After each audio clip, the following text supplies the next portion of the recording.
Year 10, it's time for more space. Now that we have got ourselves all sorted with how stars are formed and the idea of some of these moving objects in space, let's start digging down to some of these even bigger ideas really about the whole universe. Now, over the next couple of lessons, we're going to be talking about something you've probably heard of, the Big Bang Theory, and scientists' best evidence for how the universe started. So I'll just dim the lighting a little bit here. We'll start on today's lesson, which is called Redshift. You're going to be wanting your exercise book. You're going to be wanting a pen and pencil and ruler. And there is some graph work to do at the end of this lesson. I'll give you some options about how you go ahead and do that. But I'm going to get my screen ready to share and we'll get the lesson started. So share time, screen time, and let's get the lesson going. Okay, so you should be able to see that there. So the title of the lesson is the Doppler effect. And so what is the Doppler effect? Well, hopefully things are going to get noisy in a second because the Doppler effect is when you hear something like this.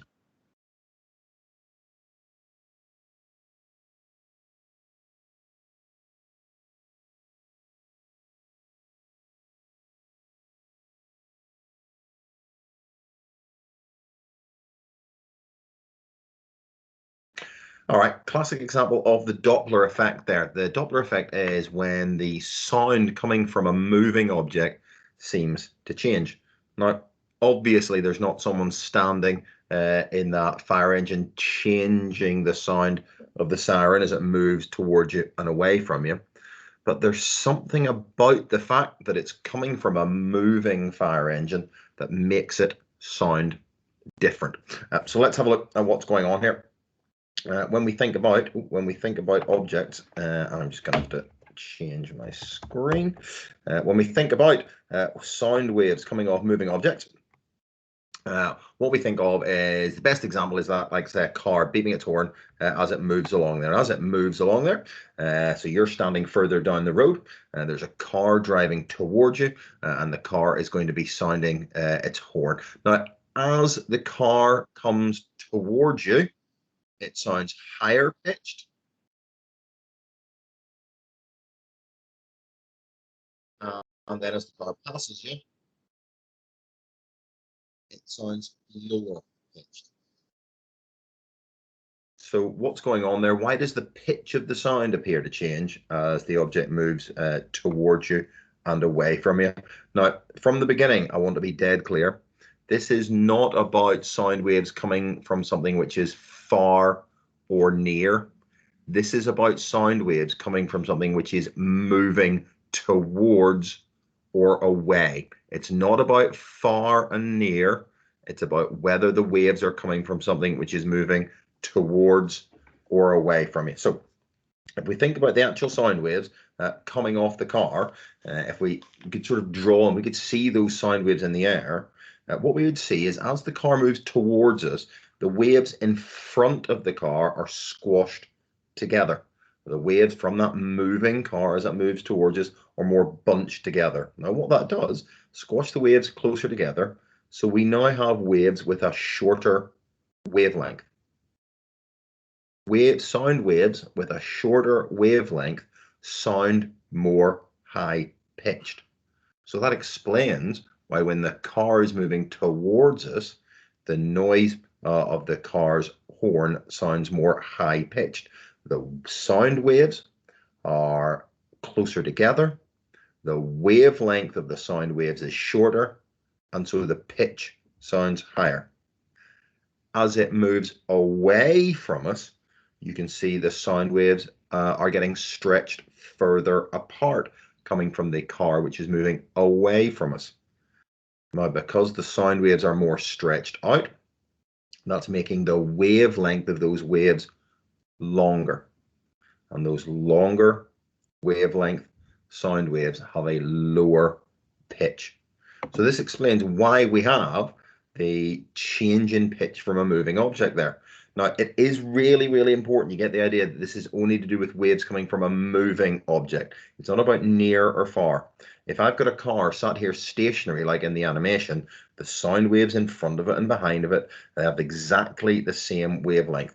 This is only to do with whether an object is moving towards us. If I speed that car up, you'll see that the sound waves in front of the car get more bunched up. If I was standing in front of that car, the horn would now sound more higher pitched as it moved towards me.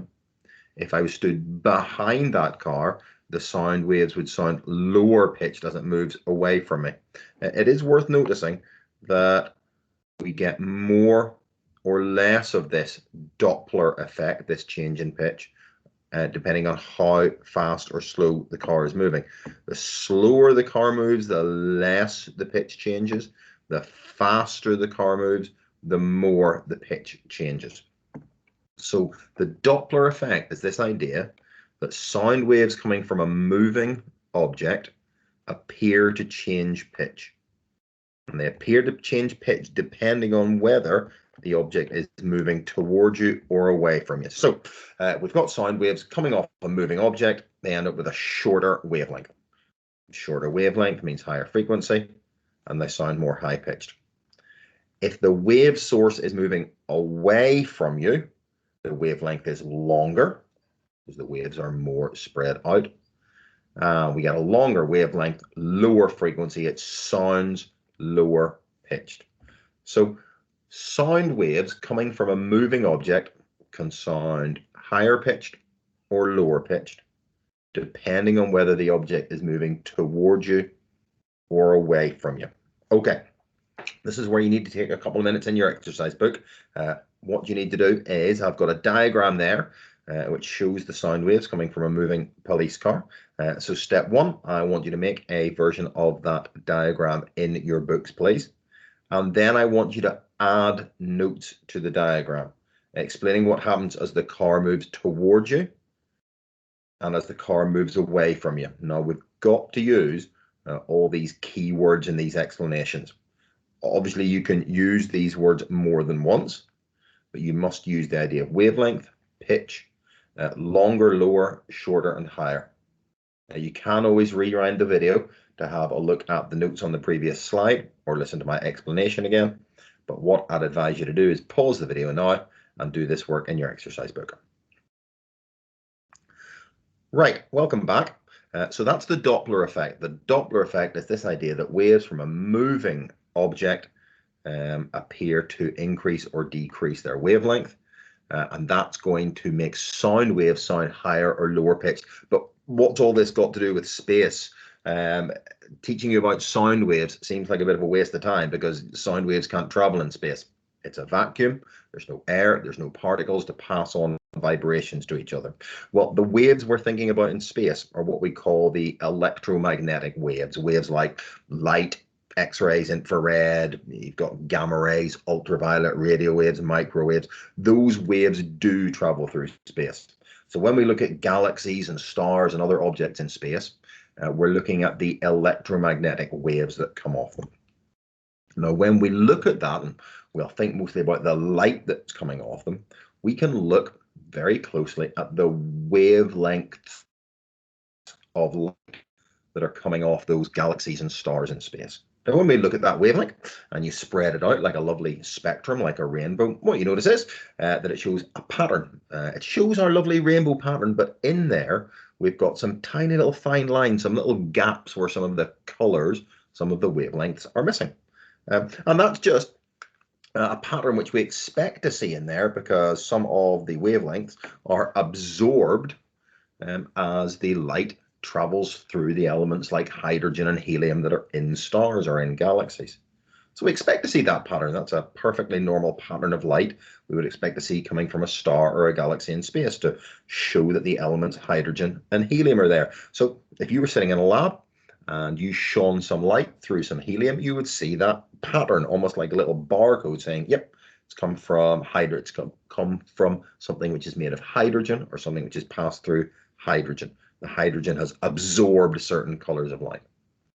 Now, when we look at the light from objects in space, because they're made from hydrogen and helium, we'd expect to see that same pattern.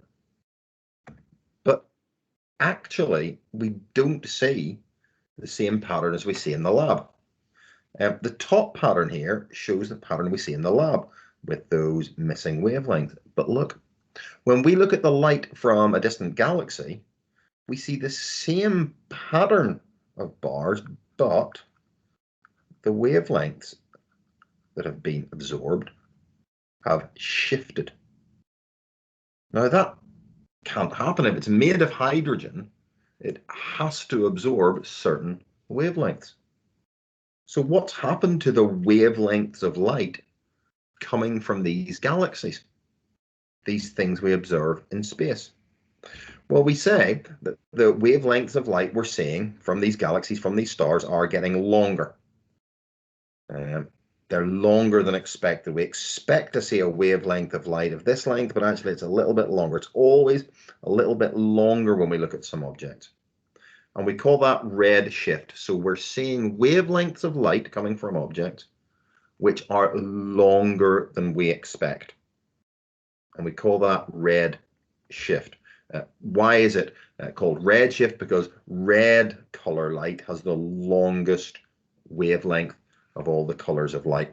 So when the wavelength of light increases, the wavelengths are shifting down towards the red end of the spectrum. We call it red shift when the wavelengths of light we see are getting longer. And this links back to our idea of waves coming from a moving object. When we saw the police car moving or heard the sirens, if an object was moving towards us, we saw the wavelengths of the sound waves got shorter. If it was moving away from us, we saw the wavelengths of the sound waves got longer. Well, this is exactly the same thing that's happening, but with light waves. If something giving off light is moving away from us, then the wavelengths of the light coming from it appear to get longer. They appear more red. They shift towards the red end of the spectrum. If an object in space giving off light is moving towards us, we notice that the wavelengths of light get shorter. Now we call this shorter phenomenon blue shift, because the waves, the colors of the light, are shifting towards the blue end of the spectrum. So it's the same thing that's happening with sound waves, but it's just happening with light waves. When sound waves increase in wavelength, they sound lower pitched. When light waves increase in wavelength, they seem more red. They shift towards the red end of the spectrum. So when we look at light waves coming off objects in space, if the wavelength, in this example here, there's just a regular light spectrum in the middle there. If an object is moving towards us, we can see, look, the wavelengths of light have all shifted down towards the blue end of the spectrum. That's coming from an object moving towards us. That's called blue shift. If the object is moving away from us, there we go, look, all the wavelengths are shifting down towards the red end of the spectrum. We call that red shift. So by looking at the light coming from objects in space, we can tell if they're moving towards us or away from us using the idea of red shift. So red shift is the increase in wavelength of light from objects in space, and it's caused by the object moving away from the observer. Blue shift is the decrease in wavelength of light caused by an object moving towards the observer. Now, just like the cars, just like the siren from the fire engine, the faster something is moving away from you, the more red shift you see, the more the wavelength increases. The faster something is moving towards you, the more the decrease in wavelength, the shorter the wavelength it gets. So we can even tell by looking at the increase and decrease in wavelength how fast an object in space is moving towards us or away from us. And here's an example. When we look at some different objects in space, a star, a galaxy nearby, a very far away galaxy, we can see, if we compare it to the regular one, we can see that the nearby star shows a little red shift there. But the very far away galaxy, there you go, this galaxy has shown a massive red shift. And it must be moving much faster. So you can get different amounts of red shift depending on how fast an object is moving. So that finishes the presentation on that there, if I get rid of that. And what that means is you've got the worksheet to finish. I'll go back to my camera here, I hope. You'll go back to the two worksheets that are, sorry, the one worksheet that's attached to this lesson. This is a worksheet which has data gathered by a scientist called Edwin Hubble.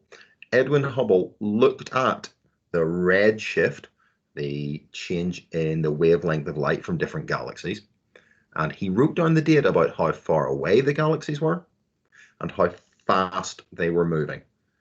That's the data I've given to you in the worksheet. Now, the worksheet asks you to present that in a graph. Obviously, if you're working on paper and line paper, you can try and estimate a scale on your graph. I've also attached to this lesson a printable sheet of graph paper. If you have access to a printer, you can use that. You're also more than welcome to use any spreadsheets like Google Sheets or Excel to plot your graph. Or if you don't have access to any of those, don't worry, you can always sketch your graph and still answer the questions on that. So please can you send me some photos of the work you've done in your books with your diagrams and your sentences. And please can you send me the completed graph work that you've done along with this lesson, either in photos or in uploads. And otherwise, that's us for this week. Look forward to seeing your work. Next week, it's all about the Big Bang.